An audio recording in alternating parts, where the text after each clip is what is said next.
right, so here we are. Welcome, Flutarians. Here is Cassie. She's joining us and is going to be sharing a little bit about her flute journey to, well, now I wanted to invite you on because about a little over a year ago when I first was coming out on here, Facebook, saying, okay, well, I know that I guess I can help people with improvisation, but where do I start? I noticed that you were already out here in the flute world talking to people about picking up your flute again as a thing of joy, something that's not just bringing us a bunch of performance anxiety and stress. That we don't need more stress in our lives. I think that's something we can generally agree upon. So Right.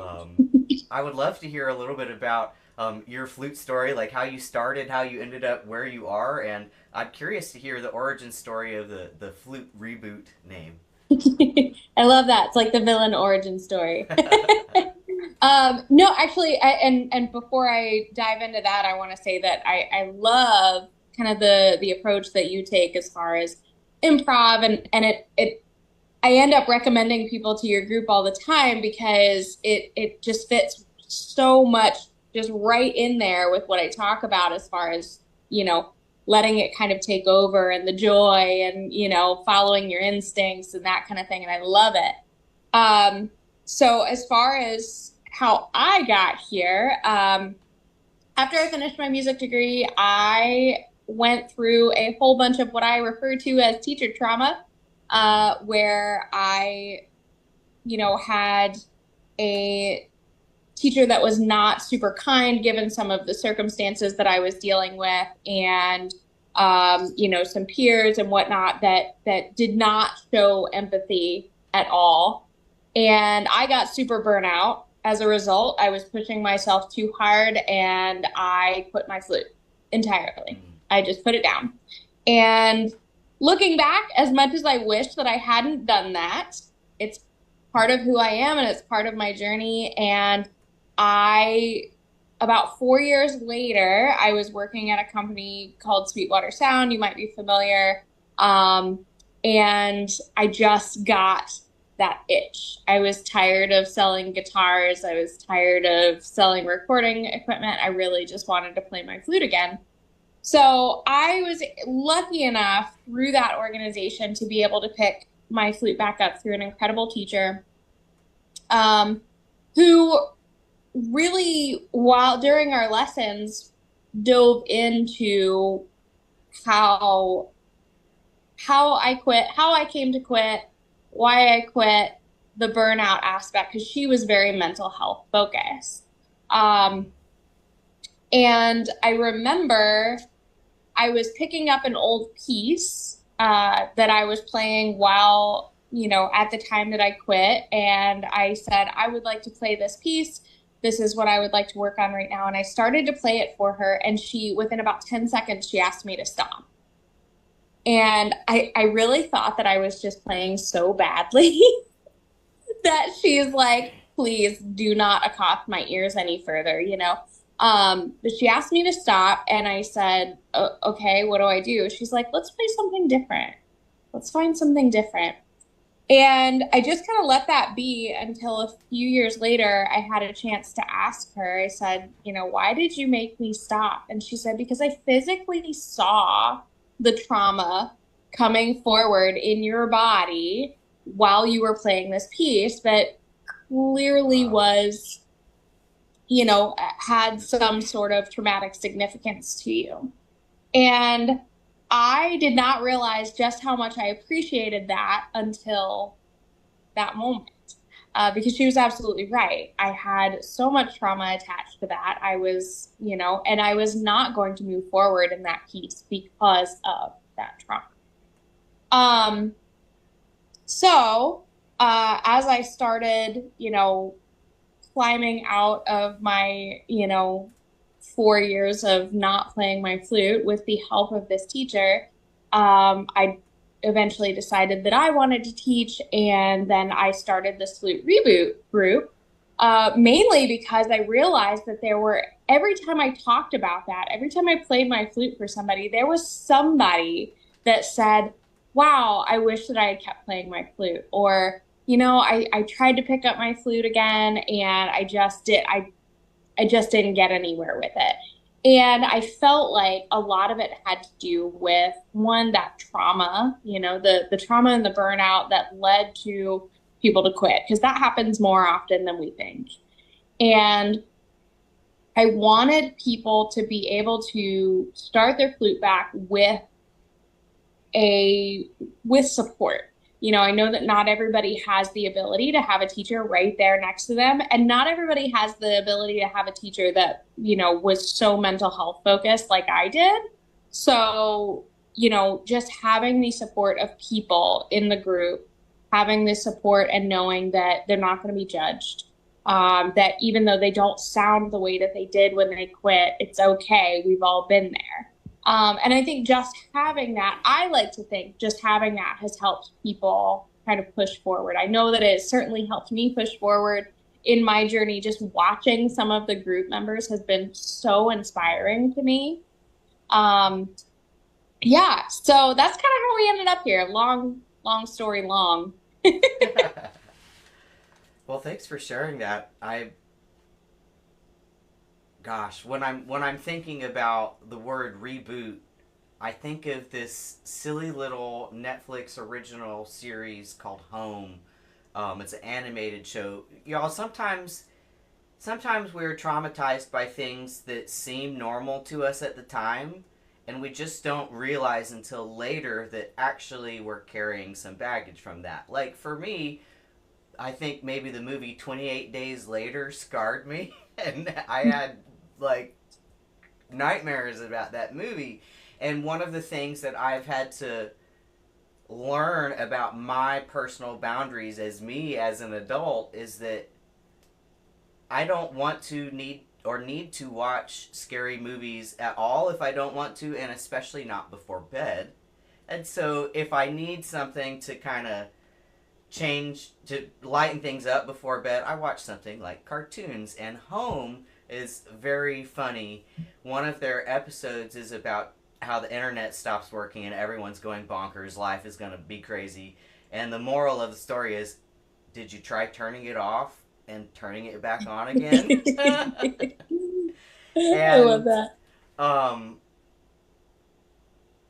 in my personal experience with my own flute playing, I went through a period of time similar to you where for years I really wasn't playing hardly at all. And when I'd been in college, uh, throughout my late years in high school and college, my teachers were talking to me about correcting what could be called a smiley embouchure, which, if we're looking at ourselves in the mirror, we probably prefer to look at ourselves smiling. So that makes sense too. And I was like, oh no. I'd started fixing it in college, but with all the other stresses that I was personally going through at the time, I would always kick back into that old habit. And so then, 4 years later, when I picked up my flute again, and I remembered all that teaching, I would look in the mirror a little bit and just relax. And doing a new thing at an entirely new time in my life with a long break allowed me to go around that pathway in my brain. And Yeah. so I think of the word reboot here almost as like turning it off and turning it back on again, almost like our brain is a computer. Yeah. Yeah, I will say that it is amazing, and I've noticed this from people in the group. I noticed this in myself. Same or similar experiences to you, where after having taken a hiatus for a couple of years, I came back to it, and certain issues were way more easily fixed. It's almost like those neural pathways that we created were weakened, Mm. right? So then we were able to more easily reprogram them. Um, and I think that I tell students that, or potential students that all the time, and people in the Flute Reboot group all the time. Like, if you had bad habits when you were younger, now is the perfect time to kind of take pause and take stock of those and work on them, because they're going to be a lot easier to fix now than they were back then. And it is amazing how that happens. Yeah, it's like turning it off, turning it back on again, and kind of the memory kicks out and everything's kind of fresh, which I think that's awesome. Hearing you say that, I'm going, oh, but it's so hard. And what I mean when I say that is it's so hard to be humble enough to start again at square one. Yes, absolutely. Absolutely. And I think that that is one of the biggest struggles that a lot of people have is this moment of, wow, I used to be really good, or I used to sound like this. I used to be able to do this. And maybe coming back to it day one and not being right there where you left off. And that is the big, in my opinion, that's the big theme of the group, right? That's where I like to push the group to be is this feeling that discomfort for a second and knowing that you're going to be uncomfortable for a second, but you're going to be able to get through. You have support. You have people that aren't here to judge you over that.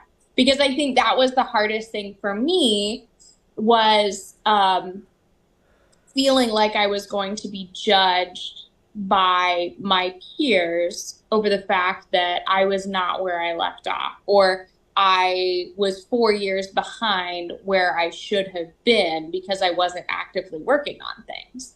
And one of the things that I think that I know that a lot of people don't necessarily just have that support inherently built into their lives. I've been lucky enough in my life to have some very supportive people who maybe didn't necessarily know me as a flutist before I restarted too, which helps. um, Sure. but I feel like just having that support and having people around you that are here to go, yeah, look what you did. This is awesome. You did this amazing thing. You played this amazing piece. You played your C major scale without looking at the music, just little things and celebrating those wins. And just trying to learn how to be kinder to ourselves in that process because somebody told me, as far as the support goes, somebody told me once, um, if two people are sitting in a room together and one person walks out and the person that is still sitting in the room isn't kind to themselves and doesn't love themselves for who they are at that moment, then that's got to be the loneliest room, right? Because someone that loves them and supports them just walked out, right? And so when they come back in, they have somebody, but, making that room less lonely, making this journey less lonely because you yourself have that support within, you're kind to yourself. You understand that the best way to get back to where you want to be or get to where you want to be is going to be supportive of yourself and to treat yourself the way that you would a friend. Be So, your own best parent. Yeah. yeah, Your own best exactly. cheerleader. Exactly. Yeah. And so, having the people around in that group is helpful, but the big thing that I try to instill within that group is learning to be kind to yourself throughout the journey because that in itself is going to help you curb the burnout and stick with it in the long term, being kind to yourself. Mm. Mm-hmm. One of the things that I see that's the same between the community that you've built and the community that I'm building is that we're both creating a safe space for people to experience some of those baby steps. For me, it's mostly with improvisation. For you, it's mostly with flute in general. But sometimes people feel like, oh, I can't improvise until I have a certain amount of accomplishment on flute. That's not true, y'all. But hanging out with Cassie is a good place to get a little bit more of that support of, like you said, even just playing something that seems so basic as accomplishing a major scale without having to look at the sheet music.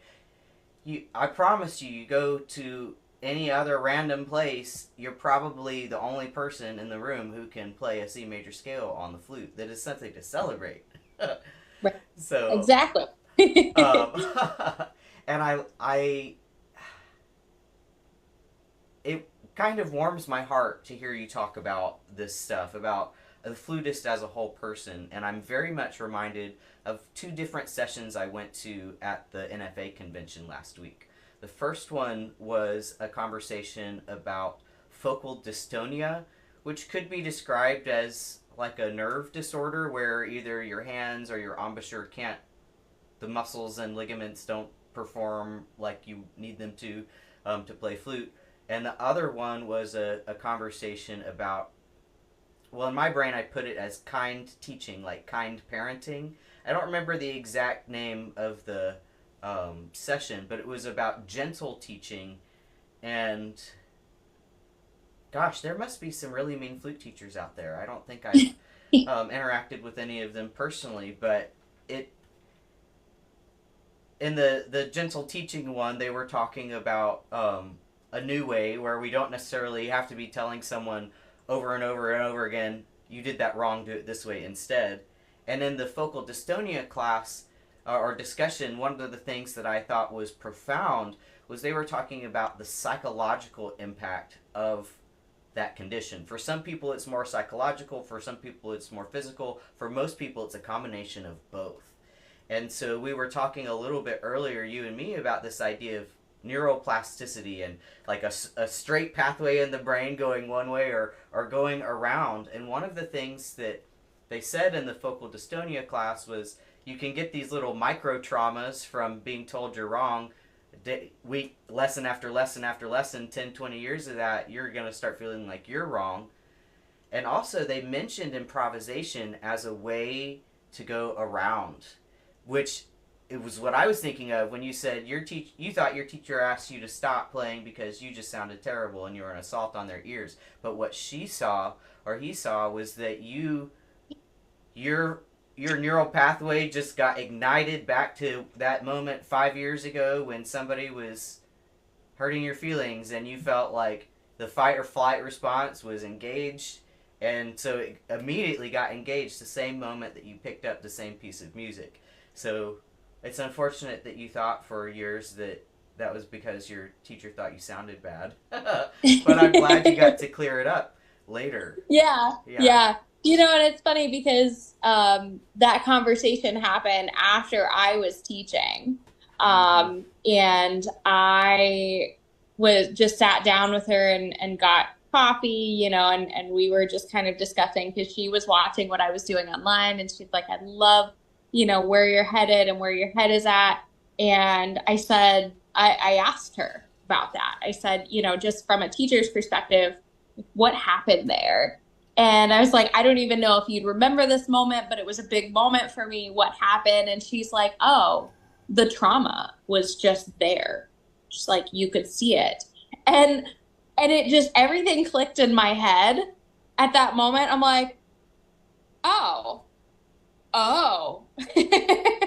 And so I have plenty of, people that I work with inside the group that will message me and say, I'm having this issue with this piece that I really want to get back to this. The big one is the concertino, the chaminade. Sure. That's the big one that I always, people reach out to me about a lot. They're like, I was playing the chaminade in college and I really want to pick it back up. And every time I pick it back up, I just have this moment and I can't seem to get through this part. And I'm like, how about let's pause? How about let's pause and acknowledge where you were at that moment when you were playing that piece. Where was your head at? What was happening in your life, not just in your flute life, but in your life in general? What was happening in your life? Where were you at? What was going on? What made you quit at that time? And maybe let's scoot to something else that's equally as cool, right? So there's obviously thousands of pieces in our repertoire that we can play, right? Let's scoot to something else that's equally as cool and maybe come back to it later after we have dealt with some of this, some of this these technique issues or tone issues that are coming out as a result of said trauma. And, it is amazing to me some of the old world ideas of the way that we teach that I hear come about a lot. And I post about this a lot on like my Instagram and stuff. Um, so I heard this one story about an 11-year-old violinist that changed teachers because the teacher decided she was no longer going to teach anymore. She was at the time she was principal of the local Philharmonic, incredible violinist. She decided she was no longer going to teach, so she handed this student off to a violinist that I worked very closely with. And the very first lesson, this 11-year-old child comes in and breaks down into tears in front of this new teacher and says, "I'm so sorry. I've totally wasted your time. I didn't get to practice for 45 minutes a day. I only got to practice for 30 minutes a day." Wow. Absolutely in tears, inconsolable. And I was just absolutely blown away by this moment. Like, at no point is anybody's playing a waste of anybody's time. And so it's those moments that I love that many of us, yourself included, it seems like are out to change, right? Are out to kind of get away from in this world. Because I think that it is moments like that, that bring people to quit. And we don't want that, right? I want as many people in the world as can possibly be in the world to be musicians, because I think it's an incredible thing to be, and it brings so much joy to so many people. Like, I want every single student or, person in, the Flute Reboot Facebook group, the Flutarians Facebook group. I want all of those people to be musicians for life and better musicians than I could ever be, right? That's the goal, right? So, unfortunately, the teacher trauma does exist. And sometimes it just takes a second of coming back and acknowledging it and sitting with it for a second and saying, okay, this did happen. This is how I felt. Maybe we can scoot around and do something different for the moment until we figure out how to come back to where we thought we were supposed to be, if that makes sense. Yeah. Sorry, I just went on a little bit of a tangent. Oh, it's fine. We could clearly talk about this all night if we wanted to. And there's a point worth making, but I'll make it briefly, and that is some of this gets all mixed up in economics, right? Because that teacher who said, "You're wasting my time," they could have been feeling like they were under a crunch that, well, their goal is to produce competition-winning students, and if they're not making competition-winning students, then they're not going to make the amount of money that they need to make, and they're going to lose their bills or whatever, or not be able to pay their bills. They're under this system, and well, we could talk about the system some other day around a campfire, and like that's another conversation for another day. But I think it is a question worth asking, especially for adult amateurs. Why are you playing? It's worth asking for everyone, and there can be some recovery to do in the process for people who are at that point like you and I have been at, where it's a breaking point of, why am I doing this? I'm doing this to win a competition and win an audition and win a job. And when that is not feasible or realistic for a million reasons, it could be, we each have our own story, then if we have no why, it's like falling off of a cliff. You don't pick, your flute goes in the closet. You don't touch it for 4 weeks or 4 months or 4 days or 4 years. But I found that it's like riding a bike. Absolutely. The physical object that makes it faster in our brains is called myelin. It's like the little Wi-Fi insulators in our brain, and the more times you practice any action like a F major scale, the more myelin gets wrapped around it. So now when I improvise, a lot of times those pathways were formed when I was 13 and I was learning my scales for the first time on the flute and preparing diligently for the all-state band. I'll tell you all that story some other day, but um, gosh, I I have another interview tomorrow I'm excited about with Catherine Werbinsky, and I hope I can connect you two because you're talking about some of the same things. So she's actually a vocal coach now, but she is also has been, oh gosh, I forget her credentials. In my mind, she's a counselor, maybe a licensed professional counselor. I know that she talks about family systems and the almost like the different parts of us that are inside. You know, we've got the bully and we've got the cheerleader and we've got our best parent and we've got the little kid, and all of those things are happening all at the same time, and those things come up when we try to perform a piece. And so some of us, myself and you included, have fallen into these kind of hybrid teacher positions where we're not just teachers of music, but we're also teaching skills about managing our mind and body and spirit. Yeah, Yeah. absolutely. And it is amazing to me, by the way, kind of side note here, it is amazing to me how many music teachers I know that have eventually gone over into the mental health field or had somewhat of a hybrid of, I'm a counselor, but I also teach flute. So my former teacher, the reason why I no longer study with her is because she actually went back and got her master's to become a counselor. After Mm. being a music teacher for 25 years, she said, "You know what? It's time for me to do, what I really want to do." And now she teaches flute periodically to younger students as a form of self-care for herself. So, and I think it is really cool that there's a lot of crossover in that world these days. Because I don't think that there was that much crossover in the past. Um, even I feel like when you and I were coming up, because I'm assuming we're probably pretty close in age.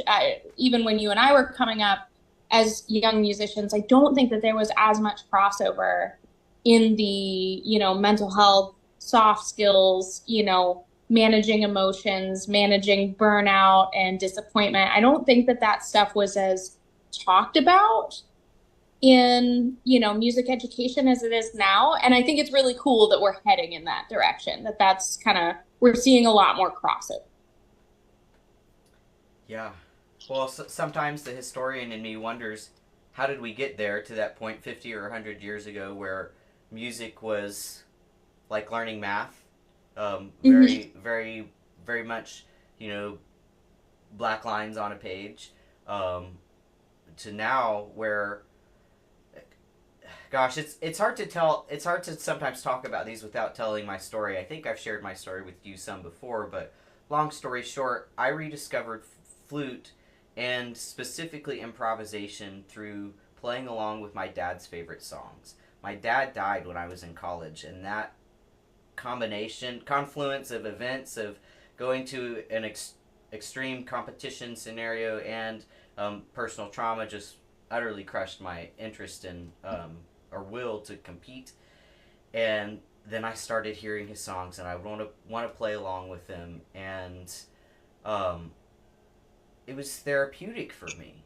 I didn't have to be in a music therapist's office to get music therapy from putting an instrument that I was very familiar with in my hands and just letting go. Just whatever came out. There was nobody to listen. There aren't even recordings of 99.9% of those times. It was just me in my practice room, and it was like a prayer. Um, Yeah. and so while I can help a few people with that professionally, if I can help a bunch of people with that for free, I am all about it because Yeah. there's there's clearly been a lot of trauma that we've each gone through in our own lives from just the system, you could say. Um, one of our viewers, Cheryl, is chuckling over here in the comments because she is also was a counselor and also teaches flute and guitar That's and amazing. voice. Right. So I love that. we've got some viewers who are um, reflecting these experiences as well. Yeah. Um, gosh, I'm not really wrapping that sentence up in a question for you. What does this bring up for you? Uh, I I don't know. I guess I'm just finding that I'm very grateful for the way that this community is shaping up to be. And I think that, the what you're doing with the improv is actually just incredible. So I think I joined your group at the very beginning, and I've been watching it kind of grow, and watching, how that has very much become, you know, how improv can become sort of a meditation, like you said, like a meditation or a prayer. And I love how that fits in with exactly what we're talking about here, as far as, again, just allowing your authentic self to lead, and kind of letting go of a lot of the trauma and a lot of the things, and just not being there for the competition, not being there for the I want to be the best, but just being there because it makes you feel good, because you love your instrument and you love what you do. And I think improv is a huge part of that. I personally, I try to start my students. I mean, I will be the first to admit, I am not the best improviser. I do my very best, but I do not sound as good as you do when I improv on my flute. um, but, I try to get my students started on that young in lessons. I've got students that had them improving in their first 6 months, because it's important, right? It's important to let go, sometimes just let go of the notes on the page and just play what makes you happy, right? Play what feels right. Let yourself lead, and let your body take over, and trust, Mm. right? That's a big one. Like trusting yourself, and trusting that, those neural pathways, that myelin sheath, if you will, let it take over and let it do its thing, because of the fact that, you've been working hard, right? You've been working hard, and this is kind of the paycheck, right? Is being able to just do it. So I think it's really cool, and I love the community that is coming about, and really coming together here in this world. So I think that's really cool, and I think you're really cool. I'm grateful to be here too. Well, one of these days we can work it out where we can teach a little master class together. That would be fun. Yeah, that would be awesome. Um, one of the things, one of the stories from my life that I'm reflecting on right now that's related to this is I quit taking piano lessons when I was in 8th grade or ninth grade, I guess, because I thought I needed a new piano teacher. The first one that we went to that was supposedly better, he said, you got to choose between flute or piano. And I had already made a promise to my old band directors that I was going to try to make the all-state band, so flute it was. And so I felt like, oh, my piano skills have stagnated since eighth grade level, whatever I was at then. And then, but I still kept around a couple of books of music that I would play from time to time for leisure. Even if it was Christmas tunes, Christmas comes around, I'll play a few of these elementary kind of Christmas tunes. And one day, after I hadn't touched a keyboard in at least 6 months, but I had been doing yoga and doing handstands, I played the piano, and I played one of the pieces of music, books of music that I had played in 8th and ninth grade, and I thought, dang, I sound pretty good. Why do I sound so good and I haven't even touched a keyboard in 6 months or more? And later I was reflecting on what could I possibly have done differently in my life? And studying handstands made my fingers stronger and more dexterous. So I went back to the piano and I had more control over each finger. Plus, certainly my musical maturity and has grown since I was 14. Yeah. So I'm curious to hear, have you noticed any stories kind of like that in your students or in your own personal life where they took a break but and they thought, "Oh, I'm stagnating," but actually they were developing some skill that's serving them now?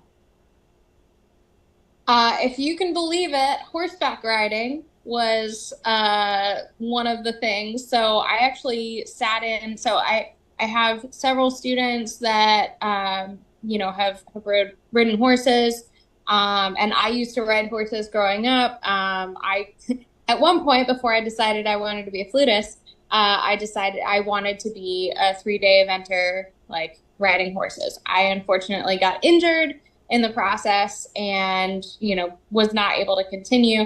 That kind of led me to music. I'm okay with that. So, but I actually got the chance to sit in on a horseback riding lesson.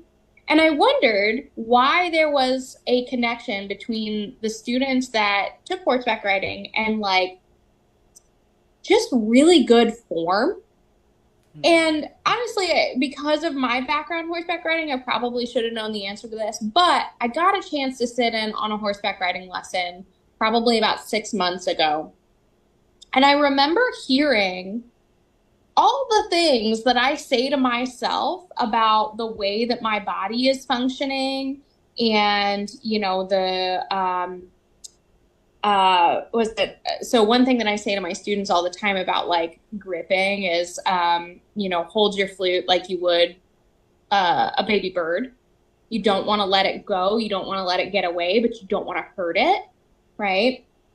And so hearing a horseback riding teacher say this about holding the reins and hearing a horseback riding teacher say, talk about dropping the shoulders and relaxing the arms and relaxing the upper body and, holding yourself with ease and letting yourself move with the flow, right?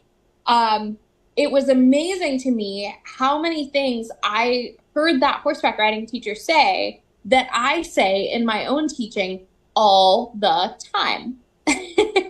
So that was one of those things. So even though I didn't get back into horseback riding when I wasn't playing flute, I still could see in my students how that was positively affecting them. So I think even if one of them quit and continued horseback riding and then came back to it, just the way that their body would function and the control over their muscles and joints and ligaments would be would positively affect their coming back to it. Hmm. So kind of it's there's so many things I think that so many crossovers, but that one blew my mind a little bit. I was like, you say a lot of the same things to your students that I say to mine. Well, one of my favorite music phrases is musicians are small muscle athletes. Yeah, so that one has been stuck in my brain since probably sophomore year of high school, and Yep. yeah. Yeah. And if we can learn to, control and relax those muscles, I'm finding, that was something that was never touched on for me growing up was oddly enough, I hear about tension all the time now, but that was never really touched on with me growing up was the like relax. And I feel like improv helps a lot with that, right? When you're just like, okay, relax, let it go, take, just play what you know to play what feels right. And therefore I see it in students where they can physically kind of go, okay, I don't have to worry about being perfect right now, you know? And I love that. Mm. I think it's I think it's great. And I think it's an important part of being a musician. So,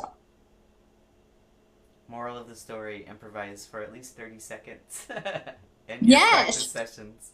Yes. Yeah. Do any of your students use Tom Play or anybody in your group use Tom Play? Some, yes. I haven't been using it, but I've got a whole folder of backing tracks. And what I do use and love is the music speed changer.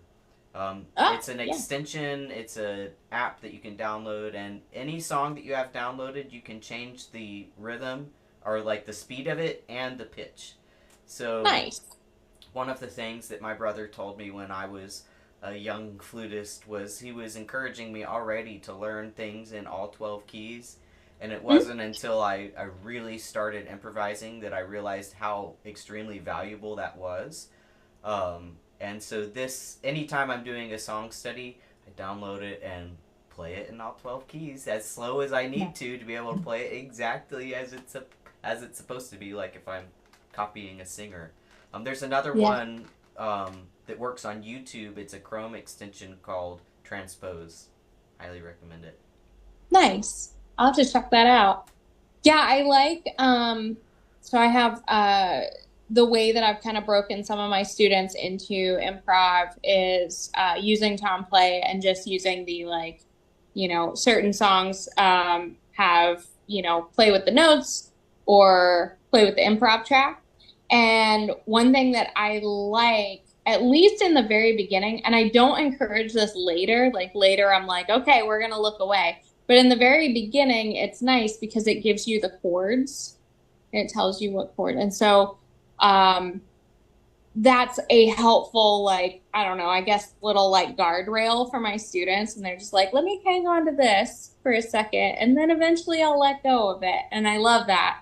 So that's been a lot of fun. And being able to, of course, improv to like Disney tracks is really fun for them.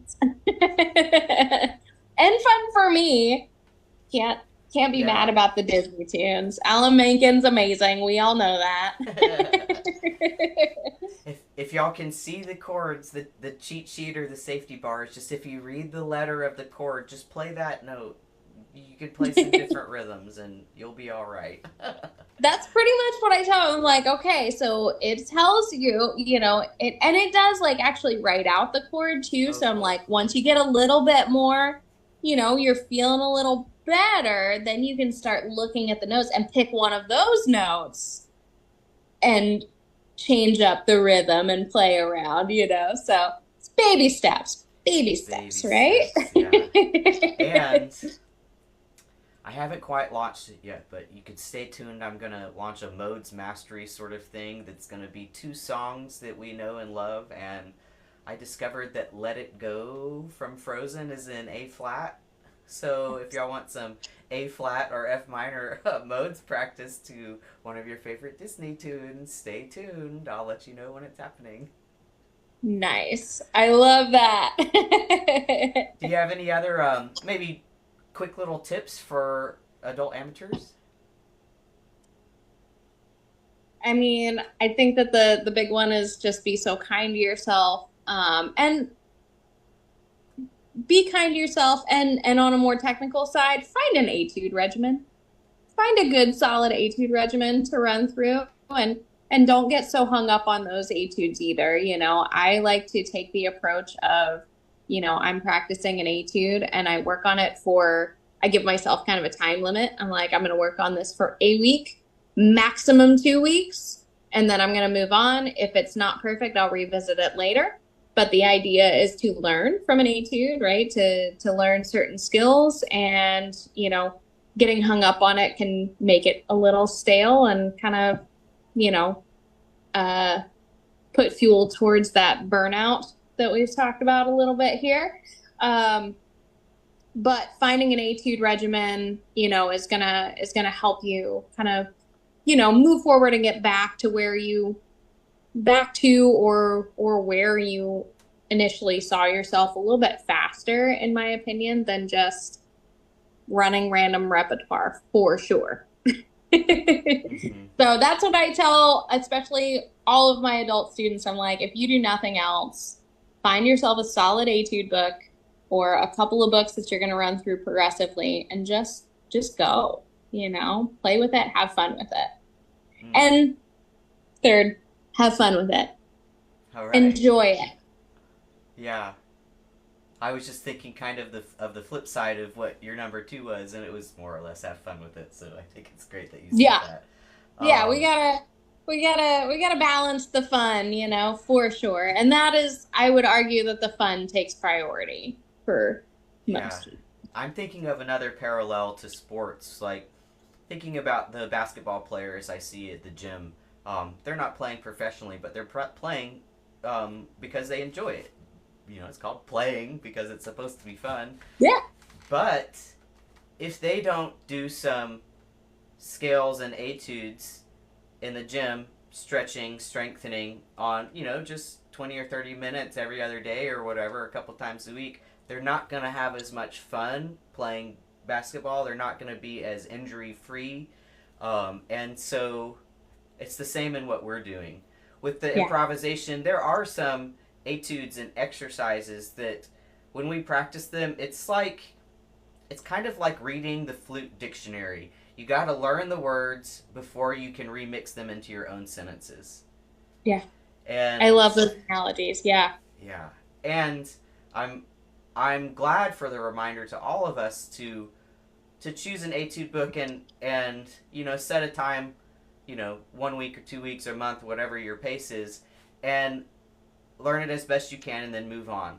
Because while my biggest tip to people is play something you like, if all you play is what you like, you probably won't get much better than you. There probably won't be a lot of improving happening because the most improvement happens just right outside of our comfort zone, and you're just playing within your comfort zone. So Right. it's a good reminder to me to, oh, right, Vic, make sure to schedule in times to play stuff that may not be comfortable or super duper fun to play, but if you practice them, I'll be able to reuse them later when I'm improvising. Or the skills Yep. later when I'm playing some classical piece that requires, for example, large interval leaps. Those aren't fun to practice. They're really fun to ace, but you're never going to ace them if you don't practice them in your etudes sometimes, right? Exactly. Exactly. Well, this has been a delightful chat.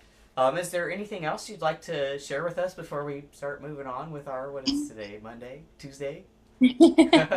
No, I think we have covered so much, and this was so much fun. I'm glad to have been able to say hi to your people and be part of this community. I think that again, I think what you're doing is incredible, and and again, I if I could say anything to the flutists that are watching, just be kind to yourself and have a great time because that's Oh, what we're here for, right? So. that's right. Well, Cassie has a group on Facebook. Will you tell us where else we can find your resources? Yeah, so Flute Reboot, pick up your flute without judgment. That is the Facebook group that we've been referring to. And then, of course, you can find me on Instagram, TikTok, all the places where you consume short form media at Tattooed Flute Teacher. And I talk a lot about, again, being kind to yourself and, um, dealing with the mental health aspect of flute playing. So, if that's something that you're at all interested in, give me a follow. I'd love to chat with you for sure. Cool. And I know you teach some all ages, like Yeah. preteens, teens, and adults locally in San Diego. Are you doing some online classes this semester as well? Yes, I do teach online private lessons. I don't have any online group classes on the schedule just yet, but I did some last semester. I'm just trying to figure out exactly what I'm doing this year. And then yeah, I teach group classes in San Diego and private lessons in San Diego. And then of course you can find me in most of the South Bay area school districts teaching sectionals and all that good stuff and working with the young flutists, the flutists of tomorrow. Right. Well, follow the Flute Reboot group to see what's coming up online in the coming months. And thank you so much for joining me.